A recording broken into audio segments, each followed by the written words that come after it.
were with my friend, and we were discussing about something, discussing about a friend, and he asked me a question that I may like even to pose to you. Who is a friend? Who is a friend? And is it essential or is it important to have a friend in life? How important is it? And if it's so important, then what is the best type of a friend to have? Who is the best type of a friend? Then you can still ask yourself, do I have a friend? Do I have a friend according to the answer that you've given yourself previously? Do you really have a friend? Do you really have a friend according to a definition of who a friend is? And okay, the discussion went forth, and I obtained something important from him. He said, who is the best exemplar of love? Who is the best exemplar of showing love? Obviously, it's God. God is the best example of love. And how does God manifest love? Is for God so loved the world that he did what? That he gave. So love is not manifested by just speaking. Love is manifested by giving. And what did God give? God gave his only son. And not only his only son, the son whom he loves. So love is being manifested by giving out not just anything, but giving out what's most valuable for you, what's most painful for you at that moment. At that moment, probably now, for sustenance of love. So for you to sustain love, for you to sustain a relationship, which you need love, then there have to be mutual giving. And the mutual giving is not just mere giving. It's not just giving of money. No. It's giving of what's most valuable for you. And you can ask yourself, what is most valuable for me? Like, what is the thing that I can die to preserve? Probably it's your life. Probably it's your value. Probably it's your house, it's your heritage. What is the most valuable thing for you? Can you trust that what is most valuable for you with someone else? Then if you can do so, then the person who you're trusting that thing with, he or she is a friend. That now was our conclusion. But I came here, you were discussing outside there on the road, and when I came back here and I sat there on the chair, I started asking myself, do I really have a friend? And I started looking every person who I have been probably contacting with, or people who have been interacting with even more, people who have been interacting with most of the time. So probably my brother, my sister, my parents, those are the top ones who I have interacted with most of the time. Then I started even going down. I started looking at my friends, the friends who have been with them in school, primary school, secondary school. Then I was like, Then I was trying then to analyze the relationship that I had with them. So I was trying to analyze so that I can get the real meaning of what friendship is. So, and still I was even comparing different experience with different people, but I never came to satisfaction of what I obtained as my answer. So I said, let me do a research,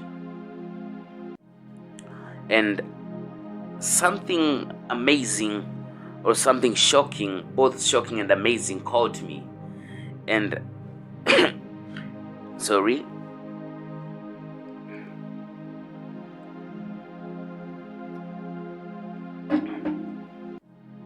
it is a study, and the studies, it is a health study, and it says that you cannot be healthy, you cannot be really healthy, you cannot be really stress-free and out of depression without a friend. So for you to lower the intensity of your depression, for you to be kind of stress-free, and even for you to build body immunity, you need a close friend. So I was like, okay, that's something that is worth researching of. And another quote caught me up again, which I think is a very famous quote from the Bible. Tell me your friend, and I will tell you who you are. So when I want to understand you, I don't have to come and start asking you questions. I'll just analyze the characteristics, the likes and the dislikes, what your friend favors and or what your friend don't favor, and I will understand you deeply. Tell me your friend, and I will tell you who you are. So your identity, your definition is configured under the definition and the identity of your friend. So when I understand your friend, I've already understand you. So that's very powerful. So for me to know who I am, for you to know who you are, then your friend will act as a very good mirror. Your friend will act as a good mirror to show you who you are. So one essence of friendship is a good friend acts as a mirror. Not only a good friend, any friend acts as a mirror. Any person you regard as your friend, he acts as a mirror. He acts as a mirror. He acts as a mirror. He reflects who you are. He reflects your identity. And the amazing thing is, he does not only reflect who you are at the moment, he reflects who you are and also who you are becoming. So it's the becoming in the being. So it's a combination of becoming in the being. So that is what a friend mirrors. Because when you want to understand the path that you are using or your aim or where you are going, then try to understand the path of your friend. So, okay, probably you want to know the destination that you're going, and you're in a car. Who will you ask the question? Okay, who will you ask? Where are we going? You won't ask the passengers. You won't ask yourself. You'll ask the driver. The person who you trust is the driver. So for you to understand where you are going, for you to understand who you are becoming, for you even to understand your aim better, understand the aim of your friend. And that's very powerful, by the way. Because, most of us probably say, I'm different, I'm not like my friend. But really, are you sure? I think, but that's a self-deception. And I think the most tragic deception is self-deception. The thing of lying to yourself that I know myself better. I'm different. I'm not like others. You know, when you meet a friend, let me say, I have some issue with my sound. So, you can meet two types of friend. So, probably one friend is always drinking during the weekends, scrolling through social media and always complaining about the government. So that's one type of friend. The other type of friend is always always in research team, always doing research, always improving his or her own skills, and always going to network events.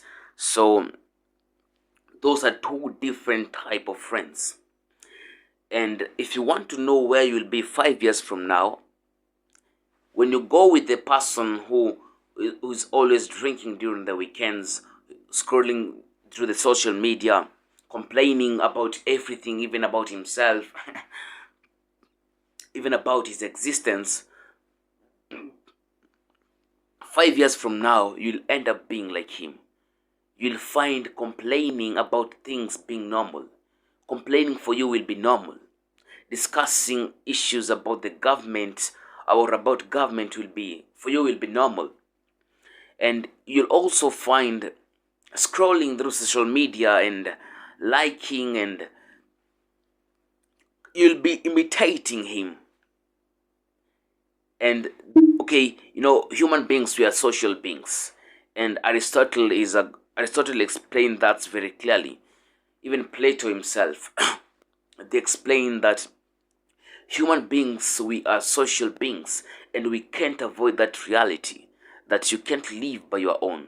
So you have to interact with other people, and by that interaction, you form this kind of interactions of different worlds. So your perspective, your worldview interacts or collude with his worldview, and now you form this kind of chain. So someone's worldview then colludes or interacts with another person's worldview, then the other one, and then it forms a chain like that now. So that's why you find people who are united together. It means that their worldview or their worlds, because every person has his different world. You're living in a total different world from my world. Okay, I think I will be proving that in the other videos. But your perspective, your worldview, the way you view the world is totally different from the way I view the world. When someone enters a room and he sees an audience, someone, okay, well, for me, when I enter a room and I see audience, I will see probably, or people sitting in chairs, I will see an audience to probably speak to or preach to.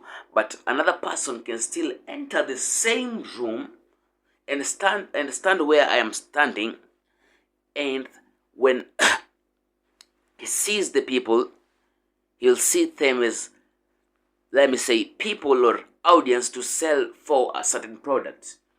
And another person may enter the same room and he will see the audience as probably people to interact with, or people to share ideas with. So by that, you're able to know, or you're able to identify that every person has his or her own world point of view. And when now these world views interact together, you form a chain, and that chain forms a unity.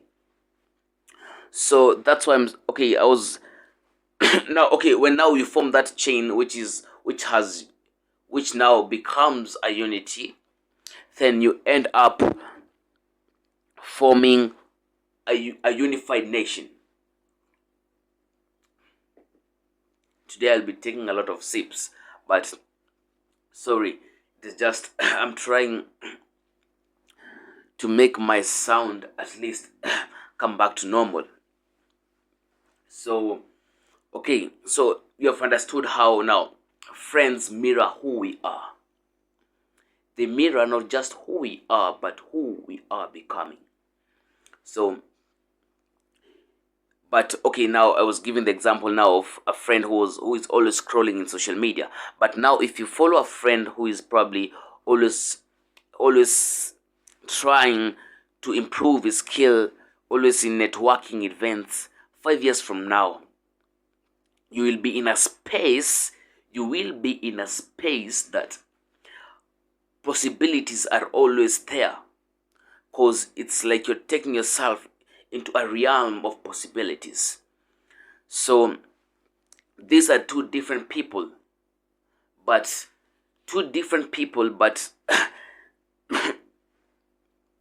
interacting with, let me say, one person interacting with two different kind of people.